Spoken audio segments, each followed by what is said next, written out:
இந்த நிகழ்ச்சி amazing facts ஊழியத்தின் நண்பர்களால் உங்களிடம் கொண்டு வரப்பட்டிருக்கிறது.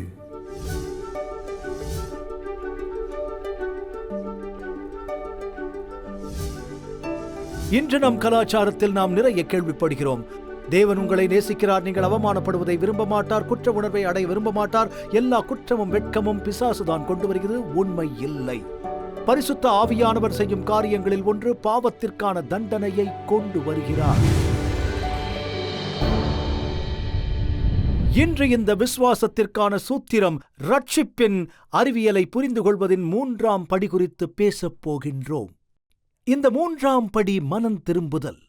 மற்றும் அது உண்மையில் நாம் பேசக்கூடிய மிக முக்கியமான விஷயங்களில் ஒன்று. ஏனென்றால் கிறிஸ்தவர்களிடையே நிறைய தேவாலயங்கள் இந்த வேதாகம மற்றும் ரட்சிப்பின் படிகளின் மிக முக்கியமான அம்சத்தை புறக்கணித்தன.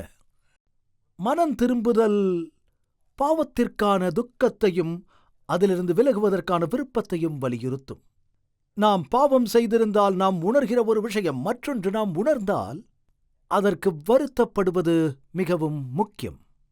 நான் இளைஞனாக இருந்தபோது 4 வயது என் பாட்டியுடன் வாழ்ந்து வந்தேன். அப்போது நான் திருடுவேன். அவர்கள் என்னை கடைக்கு அழைத்துச் செல்ல பயப்படுவார்கள். ஏனென்றால் நாங்கள் காரில் ஏறியதும் நான் எதை திருடிக் கொண்டு வந்தேன் என்பதை கண்டுபிடிக்க என்னை குலுக்குவார்கள். குறிப்பாக 2 விஷயங்கள் நினைவில் இருக்கிறது. நான் ஏன் அதை செய்தேன் என்று எனக்கு தெரியவில்லை. ஒருமுறை நான் ஒரு சிறிய பான்ஸ் ஃபேஷியல் கிரீமை திருடி என் அம்மாவிடம் கொடுக்க போனேன். எனக்கு தேவையில்லை, நல்ல பரிசாக அமையும் என்று நினைத்தேன். கடையிலிருந்து கொண்டு வந்தது அவ்வளவு கடினமல்ல. என் பாட்டியால் கொஞ்சம் கூட கண்டுபிடிக்க முடியவில்லை எப்படி அந்த கடையிலிருந்து நான் அதை எடுத்து வந்தேன் என்பதை. நீ அதை எப்படி செய்தாய் என்றார். உனக்கு பின்னால் அதை எப்படி மறைத்தாய்? உன் காலுறை கீழே முன்னும் பின்னும் நீ என்ன செய்தாய் என்றார். நான் கடையை விட்டு வளைந்து வளைந்து வெளியேறினேன். இதில் பெரிய விஷயம் என்னவென்றால், நீ திருடுவதை நிறுத்த வேண்டும் என்று அவர்கள் என்னிடம் சொன்னபோது அது எனக்கு மிகவும் கஷ்டமாக இருந்தது. அவர் என்னை காவல் நிலையத்திற்கு அழைத்துச் சென்றார். இது உண்மை. அவர் போலீசாரிடம், எனக்கு அவர்கள் யூத பாட்டி, அவர் போலீசாரிடம் இவன் திருடுவதை நிறுத்தாவிட்டால் இவனை சிறையில் அடைப்போம் என்று நீங்கள் சொல்ல வேண்டும் என்று கேட்டிருக்கிறாள். உடனே அவரும், நீ திருடினால் உன்னை ஜெயிலில் அடைத்து விடுவேன் என்றார். நான் உடனே அவரிடம், எனக்கு பயமில்லை என்றேன். உடனே அவர், சிறையில் கொடுக்கும் உணவுகளை இவனுக்கு சொல்லுங்கள் என்றார். உனக்கு ரொட்டியும் தண்ணீரும் தான் கிடைக்கும் என்றார். உடனே நான், வேர்க்கடலை வெண்ணெய் கிடைக்குமா என்றேன் அவர்களிடம். அந்த நினைவுகள் இன்னும் அப்படியே இருக்கிறது எனக்கு. ரொட்டியில் வேர்க்கடலை வெண்ணெய் இல்லாமல் வெறும் தண்ணீர் மட்டுமே கிடைக்கும் என்று நான் உணர்ந்தபோது என் வழிகளை சரி செய்வது என்று உணர்ந்தேன். அவர்கள் மிகவும் கவலைப்பட்டார்கள். நான் எந்த வருத்தமும் படவில்லை. இப்போது யாராவது குற்றவாளி என்றால், நீங்கள் பாவம் செய்தால் குற்ற உணர்வு அடைய வேண்டாமா? நீங்கள் ஒரு பெற்றோராக இருந்து உங்களுக்கு ஒரு குழந்தை இருந்தால் அவர்கள் பாவம் செய்து எனக்கு வருத்தமில்லை என்று சொன்னால் கவலைப்பட மாட்டீர்களா? ஆகவே நாம் ஏதேனும் தவறு செய்தால் வருத்தப்படுவது, குற்ற உணர்வை அடைவது முக்கியம் அல்லவா? கெட்டதை செய்யும் போது அது நல்லது என்று நாம் இருக்கக்கூடாது. நாம் இப்போது அதை குறித்து பேசுவதற்கான காரணம், அநேகமாக தேவாலயங்கள் என்று நான் நினைக்கிறேன் மனம் திரும்புதலின் முக்கியத்துவத்தை தவறாக புரிந்து கொண்டிருக்கிறார்கள். இன்று நம் கலாச்சாரத்தில் நாம் நிறைய கேள்விப்படுகிறோம். தேவன் உங்களை நேசிக்கிறார், நீங்கள் அவமானப்படுவதை அவர் விரும்ப மாட்டார், குற்ற உணர்வை அடைய விரும்ப மாட்டார், எல்லா குற்றமும் வெட்கமும் பிசாசுதான் கொண்டு வருகிறது. அது உண்மை இல்லை. பரிசுத்த ஆவியானவர் செய்யும் காரியங்களில் ஒன்று பாவத்திற்கான தண்டனையை கொண்டு வருவது. பாவத்திற்கு ஒரு துக்கம் இருக்க வேண்டும். நம் கடைசி விளக்க காட்சியில் அந்த எபிபானி கொண்டிருப்பதை குறித்து பேசினோம். அது தாவீது சொன்னது போல, நான் பாவம் செய்தேன். அல்லது பேதுருவைப் போல கிறிஸ்துவை மறுதலிக்கிறதை உணரும்போது வெளியே சென்று கசப்புடன் அழுகிறீர்கள். வருத்தம் இருக்க வேண்டும். தேவனின் பார்வையில் நம்மை தாழ்த்திக் கொள்வதை குறித்து யாக்கோபு பேசுகிறார். அவர் நம்மை உயர்த்துவார். தேவன் நம்மை உயர்த்தி நம்மை நன்கு உணரச் செய்வதற்கு முன் நாம் மோசமாக உணர காரணம் இருக்கிறது என்பதை அறிந்து கொள்ள வேண்டும். அது மனம் திரும்புதல் என்று அழைக்கப்படுகிறது. எனவே இது குறித்து வேதம் பேசும் சில வசனங்களை பார்ப்போம், விரிவாக பார்க்கலாம். இப்போது நினைவில் கொள்ளுங்கள், நம் ஆய்வின் ஊக்கத்திற்கு ஏசாயாவின் அனுபவத்தை மாற்றாக நாம் பயன்படுத்துவோம். மீண்டும் விரைவாக திருப்பிக் கொள்வோம். ஏசாயா 6ஆம் அதிகாரத்தில் 1ஆம் வசனத்தில், உசியா ராஜா மரணமடைந்த வருஷத்தில் ஆண்டவர் உயரமும் உன்னதமான சிங்காசனத்தின் மேல் வீற்றிருக்க கண்டேன். தேவனை அவருடைய மகிமையில் பார்த்ததை இது விவரிக்கிறது. இந்த தேவதூதர்கள் தேவனின் பரிசுத்தத்தை தேவனின் உயர்ந்த மகிமைக்காக கூப்பிட்டார்கள். அதோடு அவர்கள் சேனைகளின் கர்த்தர் பரிசுத்தர் பரிசுத்தர் பரிசுத்தர் என்று கூப்பிட்டுச் சொன்னார்கள். கர்த்தர் மிகவும் பரிசுத்தமானவர். பின்பு தேவனின் பரிசுத்தத்தை வெளிப்படுத்தும் போது இதற்கு மாறாக அதை தனது சொந்த களங்கங்களிலிருந்து காண்கிறார். அவர் தேவனின் நன்மையை பார்ப்பதற்கு மாறாக அவர் தன்னை பார்க்கிறார். அதோடு அவர் சொல்கிறார், நான் ஐயோ அதமானேன், நான் அசுத்த உதடுகளுள்ள மனுஷன், அசுத்த உதடுகளுள்ள ஜனங்களின் நடுவில் வாசமாயிருக்கிறவன், சேனைகளின் கர்த்தராகிய ராஜாவை என் கண்கள் கண்டதே என்றேன். அவர் தனது பாவத்தை அறிக்கை செய்கிறார், அங்கீகரிக்கிறார். நினைவில் கொள்ளுங்கள், முதல் படி என்ன? அவர் தேவனையும் அவருடைய நன்மையையும் பார்த்தபோது அதற்கு மாறாக அவர் தனது பரிசுத்தமில்லா தன்மையை காண்கிறார். அது மனம் திரும்புதலுக்கு கொண்டு சென்றது. இந்த மனம் திரும்புதலின் 2ஆம் பகுதி அறிக்கை செய்வது. கொஞ்ச நேரம் அதை பார்ப்போம். இப்போது யோவான் ஸ்நானகன் இயேசுவை உலகுக்கு அறிமுகப்படுத்த ஆயத்தமான போது சொன்ன முதல் விஷயம் என்ன தெரியுமா? அவர் கிறிஸ்துவுக்கான வழியை ஆயத்தம் பண்ண வருகிறார் என்று வனாந்திரத்தில் கூப்பிடுகிற அந்த சத்தம் அவர்தான். மத்தேயு 3ஆம் அதிகாரம் 1-2 வசனங்கள். அந்நாட்களில் யோவான் ஸ்நானன் யூதேயாவின் வனாந்திரத்தில் வந்து சொன்ன அந்த முதல் வார்த்தை, மனம் திரும்புங்கள், பரலோக ராஜ்யம் சமீபித்திருக்கிறது. அந்த ராஜ்யத்தில் நாம் குடிமக்களாக இருக்க விரும்பினால் முதலில் நடக்க வேண்டியது என்ன? மனம் திரும்புதல். யோவான் ஸ்நானன் மனம் திரும்புதலின் ஞானஸ்நானம் கொடுக்கப்பட்டது என்று அதில் கூறுகிறது. இயேசுவின் முதல் வார்த்தை, யோவான் உங்களுக்கு சரியாக சொல்லாவிட்டால் இயேசு பிரசங்கிக்க ஆரம்பித்த போது சொன்ன முதல் வார்த்தை அந்நாட்களில் என்று கூறுகிறது மத்தேயு 4:17. அது முதல் இயேசு மனம் திரும்புங்கள், பரலோக ராஜ்யம் சமீபித்திருக்கிறது என்று பிரசங்கிக்கத் தொடங்கினார். அவர் வாயிலிருந்து வந்த முதல் வார்த்தை மனம் திரும்புதலுக்கு என்ன கொண்டு வருகிறது? 2 கொரிந்தியர் 7:10 வசனம். தேவனுக்கேற்ற துக்கம் பின்பு மனஸ்தாபப்படுகிறதற்கு இடமில்லாமல் ரட்சிப்புக்கேதுவான மன திரும்புதலை உண்டாக்குகிறது. தேவனுக்கேற்ற துக்கம், தேவனுக்கேற்ற அவமானம் அல்லது குற்ற உணர்வு அல்லது நம்பிக்கை. நாம் ஏதாவது தவறு செய்துவிடும் போது அதை குறித்து நாம் வருத்தப்பட வேண்டும். இது மனம் திரும்புதலை கொண்டு வரும், சரியான மனம் திரும்புதல். இது நம் அனைவரின் விருப்பத்துக்கு வழிவகுக்கிறது. ரட்சிப்பு தேவனுக்கேற்ற துக்கம் மனம் திரும்புதலை கொண்டு வரும். அது ரட்சிப்புக்கு வழிவகுக்கும். வருத்தப்படக்கூடாது என்பதற்கான மனம் திரும்புதல். உலக துக்கம் அல்லது தவறான குற்ற உணர்வு அல்லது அவமானம் மரணத்தை கொண்டு வரும். இதை குறித்து கொஞ்ச நேரம் பேசுவோம், பின்பு தொடருவோம். ரோமர் 2:4 வசனம். இன்று நிறைய வசனங்களை தர விரும்புகிறேன். தேவ தயவு நீ குணப்படும்படி உன்னை ஏவுகிறது என்று அறியாமல் அவருடைய தயவு, பொறுமை, நீடிய சாந்தம் இவைகளின் ஐஸ்வர்யத்தை அசட்டை பண்ணுகிறாயோ? வரலாற்றில் வேதாகம ரீதியில் தேவனுடைய நற்குணத்திற்கு சிறந்த உதாரணம் இருக்கிறதா? சிலுவை. மனுஷனுக்காக தேவனின் அன்பை தன் குமாரனை கொடுத்ததில் கண்டிருக்கிறீர்கள். மனுஷனுக்காக ஜீவனை கொடுத்ததில் இயேசுவின் அன்பை நீங்கள் கண்டிருக்கிறீர்கள். அது மட்டுமல்லாமல் கிறிஸ்துவின் மனத்தாழ்மையை அதில் நீங்கள் பார்க்கிறீர்கள். அவர் நம் இடத்தை அவருடைய பரிசுத்தத்தினால், சாந்த குணத்தினால் நிரப்ப ஆயத்தமாக இருக்கிறார். இப்போது மனம் திரும்புதலுக்கான வரையறை கடந்த கால நடத்தை அல்லது பாவத்திற்கான வருத்தம், மனம் வருந்துதல் அல்லது மனச்சோர்வு. 2ஆம் பகுதி ஒருவர் மட்டுக்கு மீறிய நிலையிலிருந்து மனம் திரும்புவதைப் போல ஒருவரது மனதை மாற்றுகிற வருத்தத்தை உணர வேண்டும். ஒருவரின் பாவங்களுக்காக வருந்துவது மனம் திரும்புதலின் விளைவாக சிறந்த மாற்றத்தை உண்டாக்கும். மனம் திரும்புதல் என்று நீங்கள் ஏதாவது தவறு செய்கிறதற்கு மனம் வருந்திவிட்டு பின்பு தொடர்ந்து அதே செயலை செய்கிறீர்கள். மனம் திரும்புதல் என்பது வாழ்க்கையின் பாதையில் ஒரு மனம் திரும்புதலை குறிக்கிறது. இதன் பொருள் நீ திரும்பு. எனவே இந்த வழியில் செல்கிறீர்கள், நீங்கள் பிசாசுக்காக வாழ்ந்து கொண்டிருக்கிறீர்கள், தவறு செய்கிறீர்கள், பின்பு ஓ ஆண்டவரே என்று ஐயோ அதமானேன், நான் மனுஷன், பேதுருவைப் போலவே கிறிஸ்து உங்களுக்காக பாடுபட்டார் என்பதை நீங்கள் புரிந்து கொள்கிறீர்கள். பின்பு அடிப்படையில் நீங்கள் எதிர்நோக்கி பாதை மாறிப் போகிறீர்கள். நீ திரும்பு. நீங்கள் வேறு திசையில் செல்லத் தொடங்குகிறீர்கள். கர்த்தரை புண்படுத்தும் விஷயத்தை விலக்க வேண்டும். தேவனுக்கு என்ன செய்தோம் என்று நீங்கள் நினைக்கும் போது நம்முடைய பாவங்கள் இயேசுவுக்கு என்ன விலை கொடுத்தன? நாம் சிலுவையை பார்த்தபோது அவர் எப்படி பாடுபட்டார் என்பதை பார்க்கிறோம். அவர் சிலுவைக்குச் சென்றதை நீங்கள் காணும் அனைத்தும் முழு உலகத்தின் பாவங்களுக்காக மட்டுமல்ல. அவர் சிலுவைக்குச் சென்ற அனைத்தும் உங்கள் தனிப்பட்ட பாவங்களுக்காக அவர் மரிக்க வேண்டித்தான். சில நேரங்களில் நமக்கு புரிய வைப்பது கடினம் என்று நினைக்கிறேன். ஆம், அவர் முழு உலகத்தின் பாவங்களுக்காக மரித்தார் என்று நீங்கள் நினைத்துக் கொண்டிருக்கலாம். உண்மை. ஆனால் அவர் செய்தது எல்லாம் உங்கள் பாவங்களுக்காக மட்டுமே.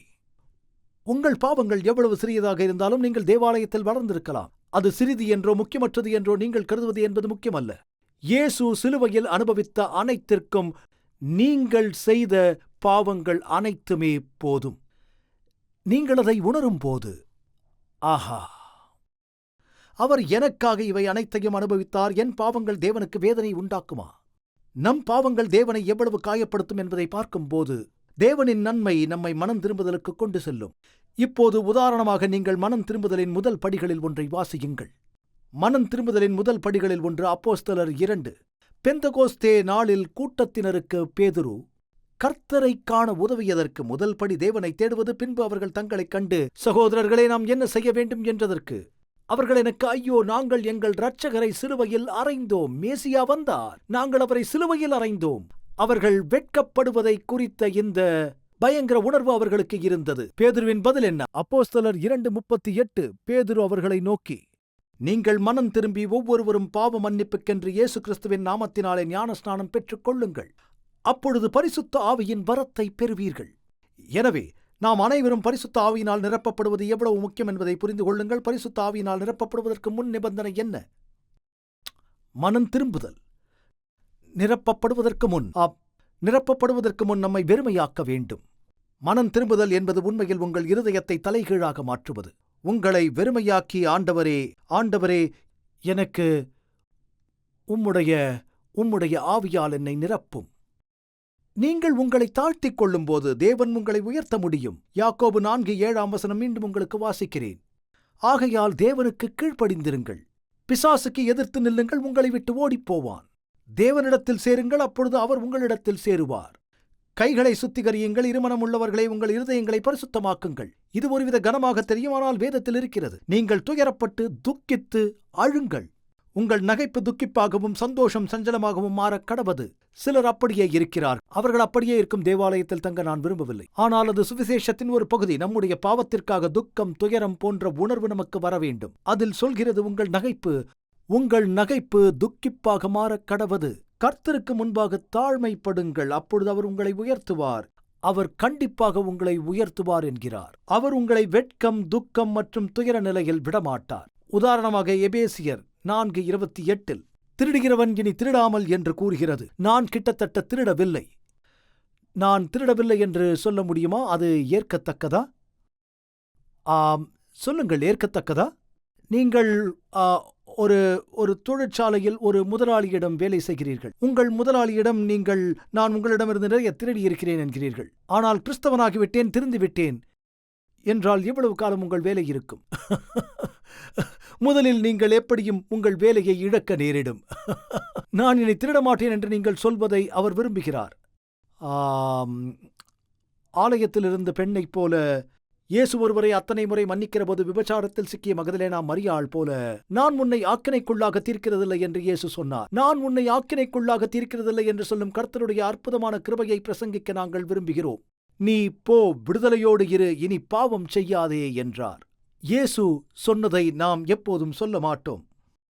பாவம் நம்மை பாவத்தில் ரட்சிப்பதில்லை, தேவன் நம்முடைய பாவத்திலிருந்து ரட்சிக்கிறார். மகதலேனா மரியாள் பின்வாங்கியிருக்கலாம். அவர் அவளிடமிருந்து 7 பிசாசுகளை துரத்தினார் என்று வேதம் சொல்கிறது. ஏதாவது பாவம் செய்தால் பிதாவினிடத்தில் நமக்காக பரிந்து பேசுகிறவர் இருக்கிறார். நாம் சோர்ந்து போகக்கூடாது. மீண்டும் எழுந்திருக்க வேண்டும். தொடர்ந்து முன் செல்ல வேண்டும். நண்பர்களே, எங்கும் செல்ல வேண்டாம். இன்றைய விளக்க காட்சியை முடிக்க இன்னும் சற்று நேரத்தில் திரும்பி வருவோம். இருண்ட கடலின் நடுவில் இருப்பது எப்படி இருக்கும் என்பதை உங்களால் சற்று கற்பனை செய்து பார்க்க முடியுமா? உங்களை சுற்றி பசியோடு இருக்கும் சுறாக்கள் இருக்கிறது. ஒரு ஹெலிகாப்டர் வந்தால் நீங்கள் மிகவும் நன்றியுள்ளவர்களாக இருப்பீர்கள். எங்களிடம் இதை பற்றி ஒரு ஆய்வு இருப்பதை பற்றி நீங்கள் அறிவீர்கள். அது ரட்சிப்பை பற்றி பேசுகிறது. ரட்சிப்பை பற்றிய பெரிய கேள்விக்கு நாம் பதிலளிப்போம். ரட்சிக்கப்படுவதை பற்றி நான் என்ன செய்ய வேண்டும்? என் இருதயத்தில் நான் எவ்வாறு சமாதானம் பெறுவது? வெற்றிகரமான வாழ்க்கையை எவ்வாறு வாழ்வது? எனது பகிர்வு, மற்றவர்களுடனான நம்பிக்கை. உங்கள் இலவச நகலை பெற உங்கள் திரையில் தொலைபேசி எண்ணை அழைக்கவும், சலுகை எண் 303 என குறிப்பிடவும் அல்லது வலை முகவரியை பார்வையிடவும். இந்த நம்ப முடியாத ஆதாரத்தை படித்த பிறகு உறுதியாக உங்கள் நண்பர்களுடன் பகிர்ந்து கொள்ளுங்கள். இப்போது இன்றைய விளக்க காட்சிக்கு திரும்பி வருவோம். தேவனின் வார்த்தையிலிருந்து சில அற்புதமான உண்மைகளை கற்றுக்கொள்ளுங்கள். மீண்டும் யோவான் அதிகாரம் 5:14. இதே போன்ற நிகழ்வு. பெத்தஸ்தா குளத்தில் குணமடைந்த மனுஷன். அதற்கு பிறகு இயேசு அவனை தேவாலயத்தில் கண்டு, இதோ நீ சொஸ்தமானாய், அதிக கேடானதொன்றும் உனக்கு வராதபடி இனி பாவம் செய்யாதே என்றார். நாம் ஏன் பாவத்திலிருந்து விலகிச் செல்ல வேண்டும்? அது அவருடைய விதிகளுக்கு எதிரானதுதானே? பாவம் நமக்கு என்ன செய்கிறது? இந்த மனுஷன் மோசமான முடக்குவாத நோயிலிருந்து சொஸ்தமானவன். நீங்கள் நோய்வாய்ப்பட்டிருக்க இயேசு விரும்ப மாட்டார்.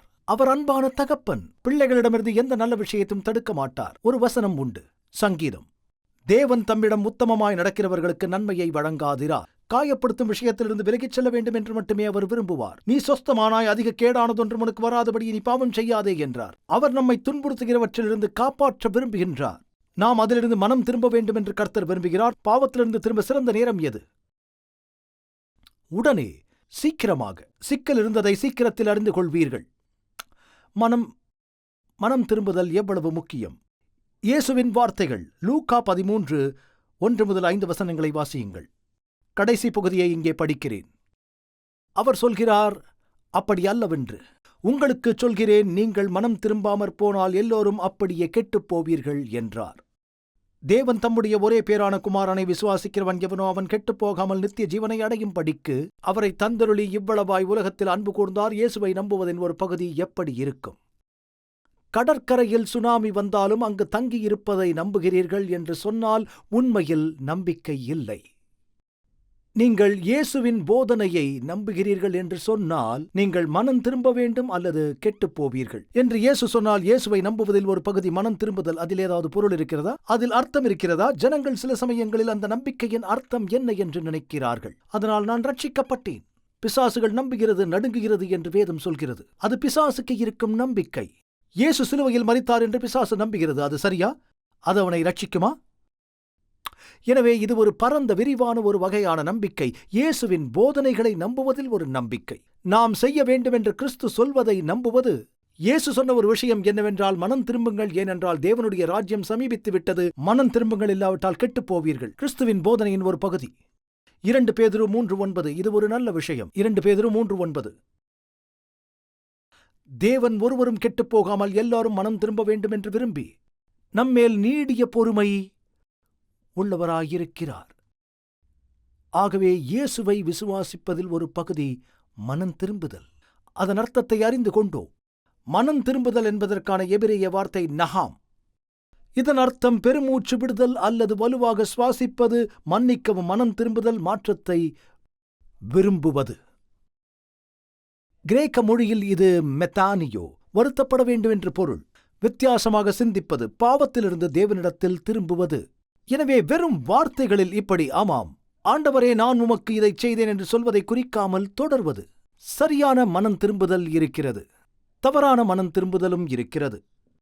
உதாரணமாக, தவறான மனம் திரும்புதலுக்கான சில எடுத்துக்காட்டுகளை எபிரேயர் 12:16 காணலாம். ஒருவனும் வேசிக்கள்ளனாகவும் ஒருவேளை போஜனத்துக்காக தன் சேஷ்ட புத்திர பாகத்தை விற்றுப்போட்ட ஏசாவைப் போல சீர்கெட்டவனாகவும் இராதபடிக்கும் எச்சரிக்கையாயிருங்கள். அவன் ஆசீர்வாதத்தை சுத்திகரித்துக் கொள்ள விரும்பியும் ஆகாதவன் என்று தள்ளப்பட்டதை அறிவீர்கள். கண்ணீர் விட்டு கவலையோடே தேடியும் மனம் மாறுதலை காணாமற் போனான். அவன் இழந்ததற்கு மட்டுமே மனம் வருந்தினான். அவன் சேஷ்ட புத்திர பாகத்தை இழந்ததற்கு வருத்தப்படவில்லை, ஒருபோதும் வருத்தப்படவில்லை. யூதாஸ் மனம் திரும்பியதாக வேதம் சொல்கிறதா? சொல்கிறது. மத்தேயு 27:3 காட்டிக் கொடுத்த யூதாஸ் அவர் மரணாக்கினைக்குள்ளாக தீர்க்கப்பட்டதைக் கண்டு மனஸ்தாபப்பட்டு அந்த 30 வெள்ளிக்காசை பிரதான ஆசாரியரிடத்திற்கும் மூப்பரிடத்திற்கும் திரும்ப கொண்டு வந்து, குற்றமில்லாத இரத்தத்தை நான் காட்டிக் கொடுத்ததினால் பாவம் செய்தேன் என்றான். புறப்பட்டு போய் நான்று கொண்டு செத்தான். அது உங்களுக்கு நினைவிருக்கும். எனவே இந்த கள்ள மனம் திரும்புதல் குறித்து வேதத்தில் இன்னும் பல காரியங்கள் உண்டு. ஒரு வாதையின் தீவிரத்தில் பார்வோன் வருந்தி பின்பு வாதை நீங்கினவுடன் அதே காரியத்தைச் செய்ய அவனுடைய மனம் திரும்பிச் சென்றது.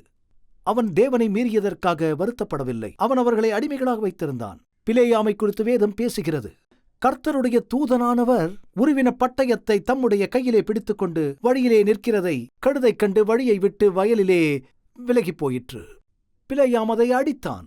ஆகான் குறித்து பார்ப்போம். கடைசியாக தேவனால் அடையாளம் காணப்பட்ட போது பரிசுத்த ஆவியானவர் சாபத்தீடானதில் எடுத்துக்கொண்டதும் பாவத்தின் காரணமாக பலர் மரித்துப் போனார்கள் என்று சொன்னது உங்களுக்கு தெரியும்.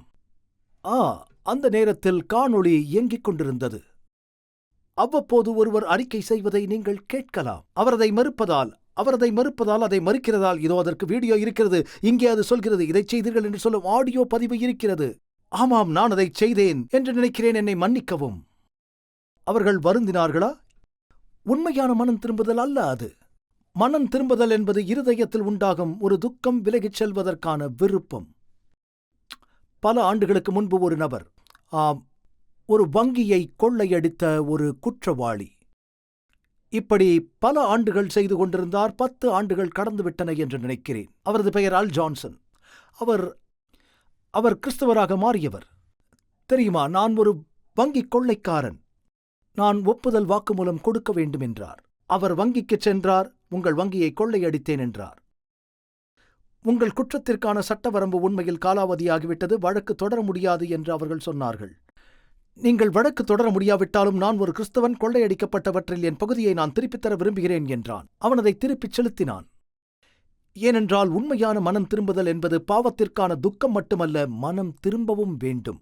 உதாரணத்துக்கு, உங்கள் அயலவரின் வீட்டை நீங்கள் கடனாக பெற்றிருந்தால் அதை நீங்கள் திருப்பித் தர முடியவில்லை என்றால் அதை அவர்களுக்கு திருப்பித் தராமல் பின்பு எங்காவது நீங்கள் தேவாலயத்திற்குச் செல்கிறீர்கள், கர்த்தரை கண்டு மனம் திரும்பி கிறிஸ்துவிடம் வந்து மண்டியிட்டு கொள்ளையடித்ததற்காக மன்னியும், அதை நீங்களே வைத்திருந்தால் மன்னிக்கப்படுவீர்களா? அல்லது உங்கள் அயலவருக்கு திருப்பிக் கொடுக்க வேண்டாமா? நீங்கள் உண்மையிலேயே வருந்துகிறீர்கள் என்றால் முடிந்தவரை எடுக்கப்பட்டதை மீட்டெடுத்து திரும்ப கொடுத்து விட வேண்டும். வேதத்தில் ஏராளமான வசனங்கள் உண்டு. எசேக்கியேல் 33:15. துன்மார்கன் தான் வாங்கின அடைமானத்தையும் தான் கொள்ளையிட்ட பொருளையும் திரும்ப கொடுத்துவிட்டு அநியாயம் செய்யாதபடி ஜீவ பிரமாணங்களில் நடந்தால் அவன் சாகாமல் பிழைக்கவே பிழைப்பான். இது தெளிவாகச் சொல்கிறது. விஷயங்களை மீட்டெடுக்க வேண்டும், ஒரு மாற்றம் உண்டாக வேண்டும். ஜனங்கள் என்ன செய்ய விரும்புகிறார்களோ அதை செய்கிறார்கள். சிலர் நான் நிறுத்த வேண்டும் என்று நினைக்க முடியவில்லை, மாற முடியும் என்று நினைக்க முடியவில்லை என்கிறார்கள். அப்படியா? நிறுத்த முடியும் என்று எங்களால் நினைக்க முடியவில்லை, மாறுவோம் என்று நினைக்க முடியவில்லை. இயேசு இல்லாமல் நீங்கள் எதுவும் செய்ய முடியாது. கேள்வி, என்னை பலப்படுத்துகிற கிறிஸ்துவினாலே எல்லாவற்றையும் செய்ய எனக்கு பலனுண்டு என்று நீங்கள் நம்புகிறீர்களா? தேவனின் உதவியுடன் உங்கள் பாவங்களிலிருந்து மனம் திரும்ப முடியுமா? முடியும். மற்ற விஷயம் என்னவென்றால், மனம் திரும்புதல் என்பது ஒரு வாழ்க்கை மற்றும் இறப்பு பிரச்சனை என்பதை நாம் உணர்வது மிக முக்கியம். பூமியில் ஊறும் பாம்பை போல இருக்கக்கூடாது. நம் பாவங்களிலிருந்து நாம் மனம் திரும்பாவிட்டால் இறுதியில் பாவம் நம்மை அடித்துவிடும். மனம் திரும்புதல் தொடர்பான சத்தியத்துக்கு வரும்போது ஜனங்கள் செய்ய மிக ஆபத்தான ஒன்று என்னவென்று தெரியுமா? காலம் கடத்துவது. உங்களுக்கு தெரியுமா, மனம் திரும்புதல் முக்கியம். இந்த நாட்களில் சிலுவையில் தொங்கிக் கொண்டிருந்த திருடன் தான் மரிப்பதற்கு சற்று முன்பு மனம் திரும்பினான். ஆமாம், அது உண்மை. மரண தண்டனை மாற்றப்பட்ட ஒருவரின் வாழ்க்கை குறித்து வேதத்தில் ஒரு உதாரணம் இருக்கிறது. 11ஆம் மணி நேரத்தில் திருடன் அவன் இருந்த நிலைமையிலேயே ரட்சிக்கப்பட்டான். விசுவாசத்தினால் நாம் நீதிமான்களாக்கப்படுவதால் அவன் தனது எந்த பாவங்களுடனும் மல்யுத்தம் செய்யவோ கைவிடப்படவோ தேவையில்லை. பரிசுத்தமாக்கலின் ஒரு பகுதி மனம் திரும்புதலாக இருக்கிறது. அந்த திருடன் தன் பாவங்களுக்கு மனம் திரும்பினான். சிறிது நேரத்திலேயே மரித்துப் போனதால் எதையும் நிரூபிக்க உண்மையில் அவனுக்கு வாய்ப்பு கிடைக்கவில்லை. ஆனால் மத்தேயு ஹென்றி சுவாரஸ்யமான ஒன்றை சொன்னார். மரண தண்டனை மாறிப்போனதற்கு வேதாகமத்தில் ஒரே ஒரு எடுத்துக்காட்டு இருக்கிறது. ஒரே ஒரு உதாரணம் இருப்பதற்கு காரணம், ஒருவரும் நம்பிக்கை இழக்க மாட்டார்கள். மற்ற காரணம், யாரும் ஊகிக்க துணிய மாட்டார்கள். ஒரே ஒரு உதாரணம் இருக்கிறது. ஆம், ஒரே ஒரு உதாரணம். நாம் நம்பிக்கை இழக்கக்கூடாது. ஒரே ஒரு உதாரணம் மட்டுமே இருக்கிறது. யாரும் நினைக்க துணிய மாட்டார்கள். நம் பாவங்களிலிருந்து மனம் திரும்புவதை தள்ளி வைக்கும் ஒவ்வொரு நாளும் மனம் திரும்புவதற்கு ஒரு நாள் குறைகிறது. மேலும் மனம் திரும்ப இன்னும் ஒரு நாள் கூடும். ஆம், உண்மையிலேயே ஒரு நாள் கூடும். கிறிஸ்துவிடம் சரணடைய போராடிய இந்த மனிதர் ஒரு நாள் இரவு ஒரு கனவு கண்டார். அதில் ஒரு தேவதை தோன்றி என்னை பின்தொடர் என்று சொன்னது. அவர் காடுகளுக்குள் பின்தொடர்ந்தார். அங்கே காடுகளில் ஒரு வயதான துறவியைக் கண்டார். அங்கு ஒரு பெரிய குவியலாக குச்சிகளை சேகரித்துக் கொண்டிருந்தார். அவற்றை ஒரு மூட்டையில் வைத்து கட்டினார். குச்சிகளின் மூட்டையை தூக்க முயன்றார். அது மிகவும் கனமாக இருந்தது. வயதான துறவி மூட்டையை அவிழ்த்து இன்னும் கூட சில குச்சிகளை சேர்த்தார். அவர் அதை கட்டினார், தூக்க முயன்றார். கனமாக இருந்தது. பல முறை இந்த முயற்சியை மேற்கொண்டார். ஒவ்வொரு முறையும் குச்சிகளின் மூட்டை பெரிதாகி பெரிதாகி வருகிறது. அந்த மனிதன் தேவதூதரை நோக்கி இதன் அர்த்தம் என்ன என்று கேட்டார். மனம் திரும்புதலுடன் நிறைய பேர் இதை செய்கிறார்கள் என்று அவர் சொன்னார். இது மிகவும் கனமானது என்று அவர்கள் நினைக்கிறார்கள். அதை தள்ளி வைக்கிறார்கள். ஆனால் அவர்கள் ஒவ்வொரு நாளும் சுமையை சேர்க்கிறார்கள். ஒருவர் ஒரு ரபியிடம் மனம் திரும்ப சிறந்த நேரம் எப்போது என்றார். ரபி, உங்கள் வாழ்க்கையின் கடைசி நாள் என்றார். உங்கள் வாழ்க்கையின் கடைசி நாள் என்னவென்று உங்களுக்கு தெரியாவிட்டால் என்ன செய்வது? சரியாக என்றார் ரபி. பாவங்களை மனம் திரும்புவதற்கான சிறந்த நேரம் நம்முடைய பாவங்களை நாம் உணர்வதுதான். பரிசுத்த ஆவியானவர் நம்மிடம் வரும்போது, தேவன் அந்த கிருபையை கொடுக்கும்போது, மனம் திரும்புதலை நமக்கு கொடுக்கும் தேவன் என்று வேதம் சொல்கிறது. நாம் இயேசுவை பார்க்கும்போது, தேவனின் நன்மையைக் காணும்போது, தேவனின் அன்பைக் காணும்போது, தியாகத்தையும் இயேசுவின் பாடுகளையும் காணும்போது, தேவனின் நன்மை மனம் திரும்புதலுக்கு நம்மை கொண்டு செல்லும். பாஸ்டர் டக், என் வாழ்க்கையில் மாற வேண்டிய பல விஷயங்கள் உண்டு, என்ன செய்வது என்று நீங்கள் நினைத்துக் கொண்டிருக்கலாம். என் வாழ்க்கையிலும் எனக்கு விஷயங்கள் இருந்தன. கர்த்தருக்கு ஸ்தோத்திரம், நான் முன்பு இருந்தது போல அல்ல, நான் இருக்க வேண்டுவது போலும் அல்ல. தேவனை ஸ்தோத்தரிப்பது முன்பு போல் இருப்பதற்கு அல்ல. நீங்கள் தேவனிடம் கிட்டி வர வேண்டும். ஒரு கிறிஸ்தவராக இருப்பது என்பது மாற வேண்டிய விஷயங்களை வெளிப்படுத்தும் தேவனின் தொடர்ச்சியான நடை. ஆனால் நீங்கள் ஜெபித்தால், நான் என் கண்களை இயேசுவின் மீது வைக்கப் போகிறேன் என்று நீங்கள் சொன்னால், தேவனை பார்க்கும் போதும் தேவனை நோக்கும் போதும் நீங்கள் உங்களை பார்ப்பீர்கள். பின்பு அந்த ஜெபத்தை ஏறெடுப்பீர்கள். உங்கள் இருதயத்திலிருந்து, எனக்கு ஐயோ நான் அதமானேன். நமக்கு இருதய மாற்றம் தேவை. தேவன் நம் இருதயங்களை மாற்றுவார். எல்லாமே புதியதாக மாறும். அந்த அனுபவம் உங்களுக்கு வேண்டாமா? வேதாகம தீர்க்க தரிசனத்தில் வெளிப்படுத்தப்பட்டுள்ளபடி நம்முடைய மோசமான உலகத்திற்கான தேவனின் திட்டத்தை அறிய விரும்புகிறீர்களா? உங்கள் மிகப்பெரிய சவால்களுக்கு நடைமுறையான நம்பகமான தீர்வுகள் வேண்டுமா? ஊக்கமளிக்கும் மற்றும் அறிவூட்டும் ஆச்சரியமூட்டும் உண்மைகள், வேதாகம பாட வழிகாட்டிகள் 27 அழகான வரைகளை மற்றும் நேரடியான பதில்களை புரிந்து கொள்ள எளிதான வகையில் வேதத்தின் அடிப்படையில் சிறப்பான மேலான பாடங்களை வழங்குகின்றது. ஒவ்வொரு ஆய்வு வழிகாட்டியும் உங்கள் வாழ்க்கையின் மிக முக்கியமான உண்மைக்கான பொருத்தமான வேதாகம பதில்களை நோக்கி உங்களை வழிநடத்தும். நான் எப்படி ஆரோக்கியமான ஐக்கியத்தை பெறுவது? இயேசு எப்போது எப்படி மீண்டும் வருவார்? மேலும் இப்படி பல கேள்விகளுக்கு உங்கள் எதிர்காலத்தை வாய்ப்பாக விட்டுவிடாதீர்கள். ஆச்சரியமூட்டும் உண்மைகள், வேதாகம பாட வழிகாட்டிகளிடமிருந்து உங்கள் வாழ்க்கையை சத்தியத்துடன் மாற்றுங்கள். ஆங்கிலம், இந்தி, தமிழ் மற்றும் தெலுங்கு மொழிகளில் கிடைக்கிறது. காத்திருக்க வேண்டாம். bookstore.aftv.in என்ற இணையதளம் மூலம் உங்கள் முழுமையான ஆய்வு வழிகாட்டிகளை இன்றே ஆர்டர் செய்யுங்கள். போதுமான அமேசிங் ஃபேக்ட்ஸ் வேத பாடங்களை பெற முடியவில்லையா? சத்தியம் நிரம்பிய நிகழ்ச்சிகளுக்காக நீங்கள் அடுத்த வாரம் வரை காத்திருக்க வேண்டியதில்லை. AFTV.in இல் உள்ள அமேசிங் ஃபேக்ட்ஸ் இந்தியா மீடியா லைப்ரரிக்கு வருகை தரவும். இங்கே நீங்கள் பல்வேறு மொழிகளில் உள்ள வீடியோக்கள் மற்றும் அச்சிடப்பட்ட பிரதிகளை இலவசமாக காண முடியும். 24 மணி நேரமும் 7 நாட்களும் உங்கள் கம்ப்யூட்டர் அல்லது மொபைலில் இருந்து நேரடியாக கண்டுகளிக்கலாம். AFTV.in-ற்கு இப்போதே வருகை தாருங்கள்.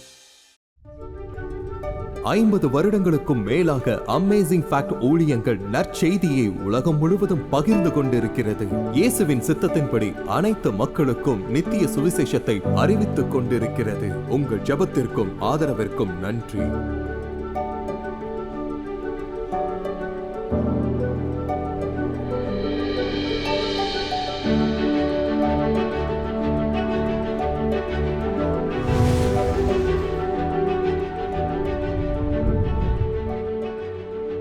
இன்றைய இலவச சலுகையை விண்ணப்பிக்க மறந்து விடாதீர்கள். அது நிச்சயம் ஆசீர்வாதமாய் இருக்கும். உங்களது தொடர்ச்சியான ஆதரவுக்கு நன்றி. நாங்கள் இயேசு கிறிஸ்துவின் சுவிசேஷத்தை உலகெங்கிலும் கொண்டு செல்கிறதனால் நீங்கள் அடுத்த வாரம் இணைந்திருக்க உதவி செய்து கர்த்தருடைய வேத வார்த்தையில் மூழ்கி அற்புத உண்மைகளை ஆராயச் செய்வோம். இந்த நிகழ்ச்சி அமேசிங் ஃபேக்ட்ஸ் ஊழியத்தின் நண்பர்களால் உங்களிடம் கொண்டு வரப்பட்டிருக்கிறது.